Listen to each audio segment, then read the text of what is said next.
Alors on va commencer Ben Halakha pour Shabbat. On commence l'année. On va étudier pour l'halachot de allumage de bougies de Shabbat. Okay? Pourquoi on allume une bougie de Shabbat? Ceci est une instauration rabbinique. Okay? Car le prophète Yirmiyahu, il dit Nashiti Tova. J'oubliais qu'est-ce que c'est du bien. Okay? Nashiti, je n'ai pas la paix. Je n'ai pas la paix. Et la Gemara dit qu'est-ce que veut dire qu'il n'a pas la paix? En shalom. Il dit la Gemara parce que le bougie, ils emmènent le shalom. La lumière de bougie emmène le shalom. Qu'est-ce que ça veut dire? Alors, ils disent ici qu'à l'époque de Chachamim, retourne 2000 ans en arrière, il n'y avait pas d'électricité. Alors, comment les gens mangeaient? Aux chandelles. Okay. Alors maintenant, et si tu étais pauvre, si les gens étaient pauvres, okay, ils mangeaient à l'obscurité. Donc la Gemara dit que les pauvres, ils avançaient leur repas avant le coucher de soleil. Pourquoi? Parce que s'il fait nuit, ils vont pas voir quoi manger. La Gemara dit, tu te rassasis déjà à la moitié de voir le manger. Et il faut avoir le plaisir du Shabbat. Okay? Pas seulement remplir le ventre, aussi avoir le plaisir. Okay? Il faut. Alors, la Chachamim qui sont venus, ils ont dit, écoute, on va instaurer que les gens ont l'obligation d'allumer au moins 2 bougies à table, pas sur la table. Ça veut dire à côté de la table, le chvot Shabbat. Pourquoi? Ça donne la lumière, ça donne de la joie, ça donne de la paix, okay? Et ça donne le shalom entre les gens. Pourquoi? Imagine-toi, quelqu'un il voit la salade cuite quand il faisait un peu encore lumière, et l'autre il voyait l'aubergine, et l'autre. Alors il se lève. Il y a des gens, hein, ils aiment se lever au milieu de la table. Ils ne vont pas te demander, dis-moi, la salade est à côté de toi, passe-moi-le. Okay? Il va se lever alors il se lève au milieu de la table. Alors lui, il vient comme ça pour attraper la salade, et toi, tu te lèves pour prendre une autre salade, et par erreur, tu lui rentres le doigt dans l'œil. Ah, tu ne fais pas attention, qu'est-ce que tu fais? Quoi, tu es toujours comme ça? Et là, ça commence là-bas. Et toi, ça va faire la bagarre. Tu as la lumière, tu as la paix. La lumière, c'est de la paix. Ils disent que le Baal Shem Tov, il était très, très makpid, il était très méticuleux sur la lumière. Il ne pouvait pas rentrer dans une chambre obscure. Au point qu'une fois, il est rentré dans Beth Midrash et ses élèves étaient là-bas. Et il y avait une bougie. Il dit, qu'est-ce que c'est une bougie? Moi, j'aime la lumière. Moi, j'aime la clarté. Alors, il lui dit, Rabbeinu, il n'y a plus de bougies. On n'a plus d'argent pour acheter des bougies. Il dit, ok, pas besoin. Qu'est-ce qu'il leur a demandé de faire? C'était une journée d'hiver. Du toit, quand il y a la glace qui se forme, il y a des grands glaçons. Comment ça s'appelle ça, Jackie?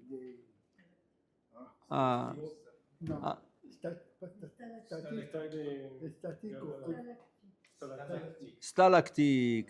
Il faut écouter ta femme la prochaine fois. Il ne sait même pas parler. Des stalactiques, ok. Alors il leur a dit, il a les stalactiques sur le toit. Il dit, Rabbeinu, stalactique c'est une glace. Il dit, rien qu'emmenez-le. Ils ont emmené, il leur a dit, allumez. Il dit, Rabbeinu, il a allumé. Ils ont allumé, toute la chambre, toute la pièce s'est remplie avec de lumière. Le Baal Shem Tov ne pouvait pas rentrer dans une pièce sans lumière. Okay? C'était le Baal Shem Tov. Alors, la clarté, la lumière, ça emmène de la paix. Okay? Ça te donne une bonne sensation aussi. Alors, il dit ici que Chachamim, ça c'est un de 7 instaurations de Chachamim. Okay? Alors la bracha, on fait une bracha.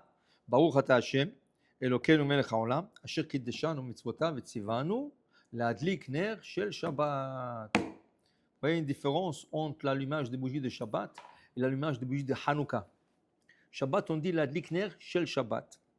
Hanouka, on dit l'adlik ner Hanouka. Quelle est la différence? Dit le Rav Chida, Rabbi Chaim Yosef David Azoulay, Dialna, il est de chez nous, il dit comme ça. Il dit, quand tu dis shel Shabbat, ça veut dire que la lumière est pour le Shabbat. Shel Shabbat, pour le Shabbat. Quand tu dis Hanouka, c'est plus pour nous. Lama, ve'en lanu reshut leishtamesh bahem. Nous n'avons pas le droit d'utiliser la lumière de Hanouka. La Hanouka, c'est fait que pour la mitzvah. On n'a pas le droit d'utiliser la lumière de Hanouka. Okay? Alors c'est pour ça qu'on ne dit pas Shel Hanouka. L'adlik ner Hanouka. Ok? Maintenant, la Gemara pose une question. Comment tu fais faire une bracha?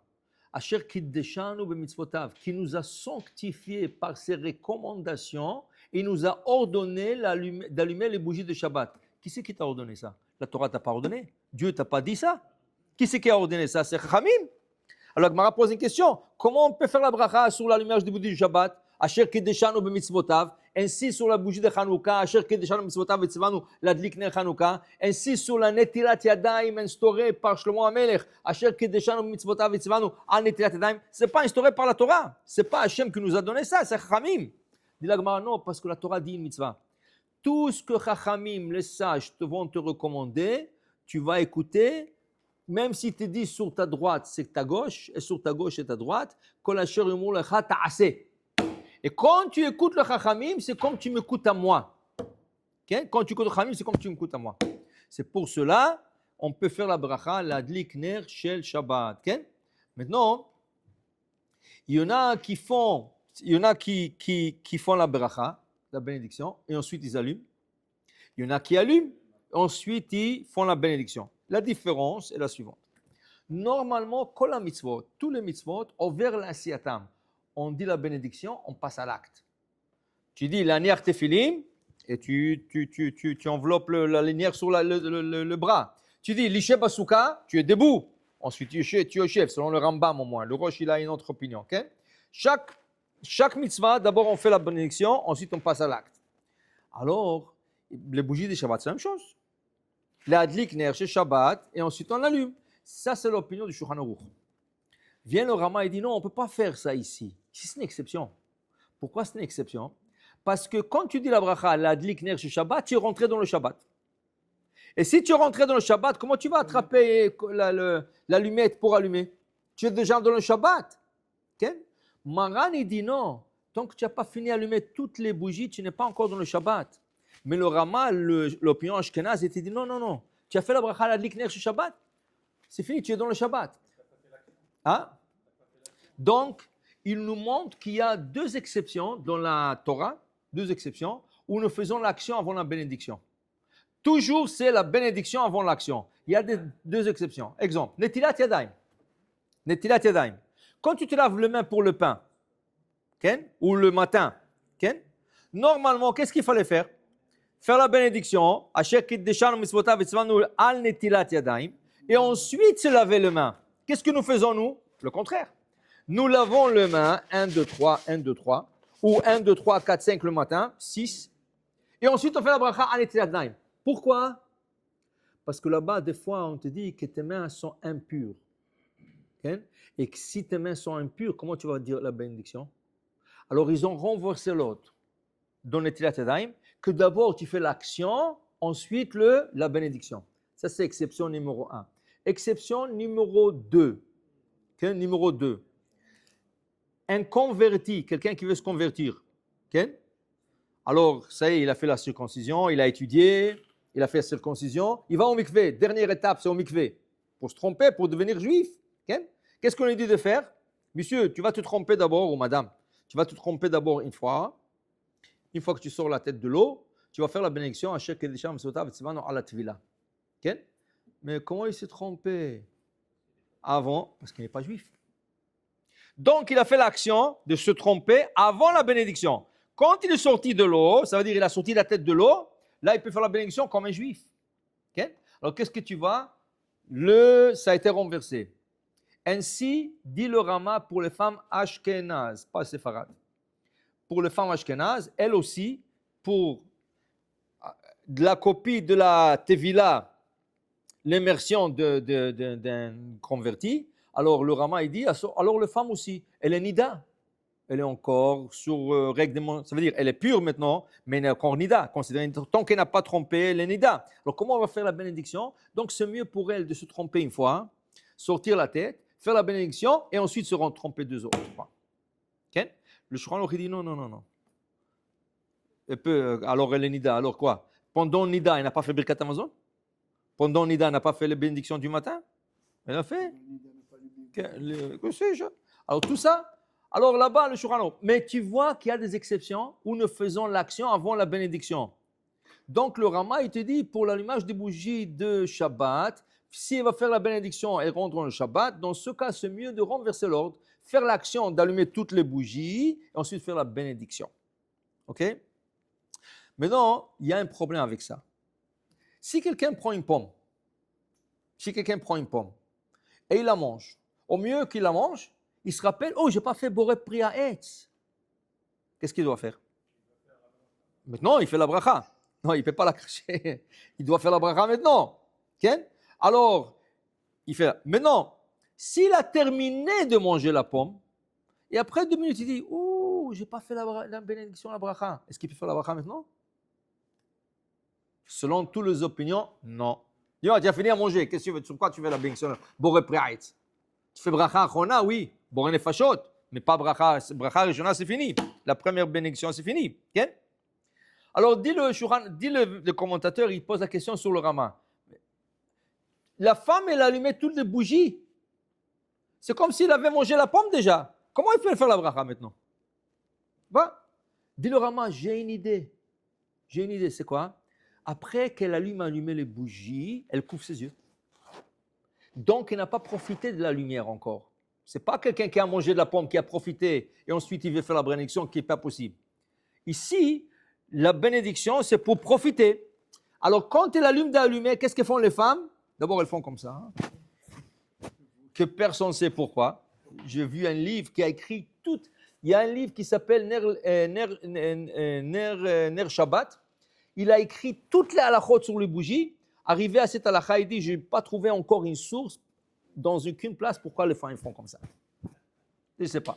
OK. Qu'elle continue à faire. Alors, elles font comme ça. Ensuite, elles couvrent les yeux. Ça, c'est pour le Rama. Parce qu'elle a déjà allumé. Donc, elle ne veut pas profiter. Tout de suite, elle couvre les yeux pour ne pas profiter de la lumière pour pouvoir faire la bénédiction ensuite. Mais les séfarades n'ont pas besoin. Mais tu vas voir beaucoup de séfarades qu'elles vont dire la bénédiction, allumer, ensuite allumer, ensuite fermer les yeux et faire la prière. La prière, ça va. Donc, c'est 2 coutumes. Alors, qu'est-ce qu'on dit? Normalement, si tu es séfarade, si la madame est séfarade, elle doit faire la bénédiction, ensuite allumer. Si elle est ashkénaze, elle doit d'abord allumer, ensuite. Maintenant, on dit aussi, ça dépend aussi, si quelqu'un fait tchouva, quelle était la coutume de ta mère et ta grand-mère? Comment faisait ta grand-mère au Maroc? Comment faisait ta mère?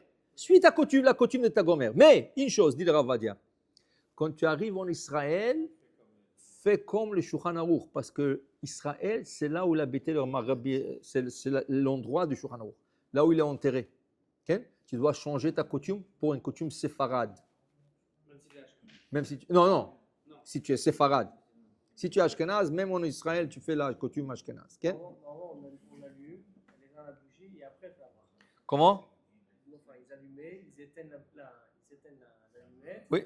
Et après, ils font la bracha. Il a fait. Ça, c'est ashkénaze. Toi, tu es ashkénaze? Non, c'est comme ça, ils vont. Comme ça, c'est ça. Ouais. Continue comme ça, c'est bien. C'est toi ou ta femme? C'est toi. Non, pendant, non. C'est ou avant ou après. Pas pendant. Pendant, on ne fait pas. Non, vous venez d'apprendre. Bon, Hachim.